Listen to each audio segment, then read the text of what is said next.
Welcome back. Last time we were together, we heard about Hannah. Now, we're going to hear the incredible true story of her boy, Samuel. After Hannah dedicated her son to the Lord, she left him in Shiloh with the high priest, whose name was Eli. And Samuel served the Lord as a little boy in the tabernacle. Eli had 2 sons, Hophni and Phinehas. They were terrible, evil, awful men. This is what I mean. The tabernacle was a place where people like you and me came to worship the Lord. It was kind of like church, but more serious. They would bring sacrifices of sheep or cows to God to ask Him to forgive them for sinning, or they would thank God by giving a gift to Him. This is what would happen when Eli, Hophni, and Phinehas were priests. Here's an example. A man who had sinned and was very sorry and sad would bring his lamb to be sacrificed at the tabernacle. He would start the process of giving it to God. Then, as he put it in the boiling pot to cook it for the Lord, Hophni and Phinehas' servant would come in with a 3-pronged fork and stick it into the pot and steal from the Lord whatever he got. If the poor man who was trying to give a gift to God said, "This is wrong. Let me give it to God first, and then you can take your fill," the priest's servant would say, "You give it to me or I'll beat you up and get what I want anyway." So the sins of Hophni and Phinehas stacked up in a stinking pile in the eyes of God, because the people felt that they couldn't give anything to God without it being stolen from them by the priests. Samuel was different. His purpose was to be a servant of God, and although he was just a little boy, he knew he belonged to the Lord, and he loved to do what was right. Eli talked to his boys about their bad behavior. "Now, my sons, the people tell me what terrible things you are doing, stealing and cheating people and hurting them, even making this tabernacle like an idol's temple. It is one thing to sin against another man, but you boys are sinning against God. I wonder what He will do to you." "Aw, Dad, be quiet. God hasn't done anything. He doesn't care. And you sure like those cuts of meat we get. Forget about it. It's no big deal." One day, a prophet came to Eli and said, "God says, I chose your father and your grandfather and great-grandfather to be my special servants, set apart from the people for holiness. I give you the honor of having the job of serving me, and you spit on me and kick at the gifts people give me, which I told them to give. You love your sons more than me, because you haven't stopped them from the evil things they do. Rather, you participate in them. Look how fat you are. That's from eating my sacrifices. I said to your fathers that they would walk before me forever, but not you. Those that honor me, I will honor them, and those that hate me will be yucky to me. The days are coming, Eli, when I will cut off every man in your family when they're young. No one shall be old in your family, and this is the sign. Both of your evil sons will die in one day, and I will replace you wicked men with a faithful priest who will walk before me, and I will establish his house, and everyone will respect him." So Samuel kept on growing and being faithful in the little things, because he knew that when he stooped to help a little child up the stairs or got an old lady's walking stick for her, he was helping God. He knew every time he cleaned the floor of the tabernacle that he was cleaning God's floor, and he was happy to do it.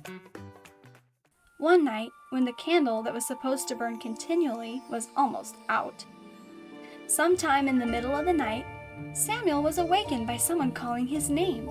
He sat upright and rubbed his eyes. Eli didn't usually call for him in the middle of the night.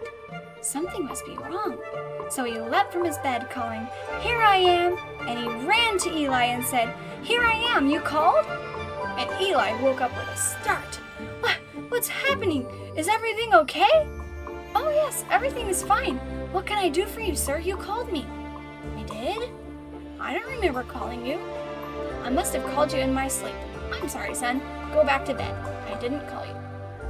So Samuel went back and lay down, And before he was asleep, he heard it again, distinctly.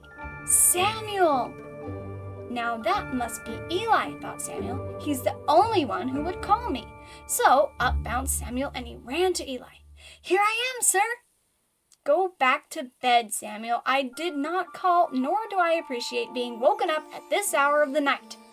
And Eli rolled over and went back to sleep. Samuel was a little bewildered, but he turned slowly and walked out of the room. "Someone called. I know. I heard. I wasn't even sleeping last time. It must have been Eli, perhaps in his sleep." So Samuel crawled back under the blanket and lay there wide awake. "Samuel!" There it was again, that same quiet voice. But who was calling him? It had to be Eli. So Samuel rose and went to Eli again. "Here I am, Eli, for you did call me." Eli sat up, annoyed that no one was getting any sleep. And then it dawned on him. God was calling the boy. "You say I called you?" "Yes, without a doubt. I heard you plainly these 3 times. Go back to bed, Samuel. And if he calls again, say this: 'Speak, Lord, for your servant is listening.'" "Oh," said Samuel, and practically ran back to bed. He crawled hastily under the covers and waited wide awake, heart pounding. Could it be that this holy God wanted to talk to him? Just a boy, a young boy. Would God actually talk? He waited.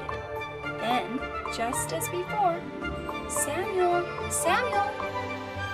Samuel's heart filled with excitement and he whispered, "Speak, Lord, for your servant is listening." And then the clear, firm voice spoke into the dark. "Watch. I will do something in this country that will make every ear that hears it tingle. I will do everything that I told Eli I would do. I will cut off his family because of the evil of his sons and how he has not stopped them." Then all was silent. Samuel lay there awake, in awe that God had spoken to him. A boy. God didn't speak to people very much in those days, and when he did speak, it was usually to a prophet, not a little boy. He wasn't special or different, just given to God. Samuel was amazed. God had spoken to him. God Almighty, who created the stars and the mountains. As much as it excited Samuel that God had spoken to him, it made him sad to know that God was going to punish Eli and his family. But he knew it was right and that it made God sad too. God is always sad when we don't do what we were created to do, and it makes us miserable too. When the sun's rays touched the curtains of the tabernacle the next morning, Samuel crawled out of bed in wonder. He couldn't believe that the God who made the sun in all its flaming glory had stooped down to talk to a boy. Samuel arose and went to the doors of the tabernacle. As he opened them, the light streamed in. It made Samuel's eyes hurt, but it also made him think about how glorious God is. Then he heard the heavy step of Eli behind him, and his heart sank. He loved Eli and didn't want to see God's judgment on him, but he knew it was right. "Samuel, Samuel, tell all. What did the Lord say? Don't spare me the details. Tell me everything. Tell me, Samuel. Hold nothing back." So Samuel gravely told Eli all that the Lord had told him. He said every word, and Eli nodded slowly. Dread was in his eyes, but he set his jaw and said, "It is the Lord. Let him do what he wants." And Samuel grew up and matured and was honest and upright in all that he did, and the Lord was with him, and everything he said happened. And all of Israel heard what God had said through Samuel. Well, that's the end of our story for this time. Next time, I'll tell you one of my favorites. I get so excited when I think about it. You're gonna laugh at God's enemies right along with me as we hear about the strength of our God. See you soon!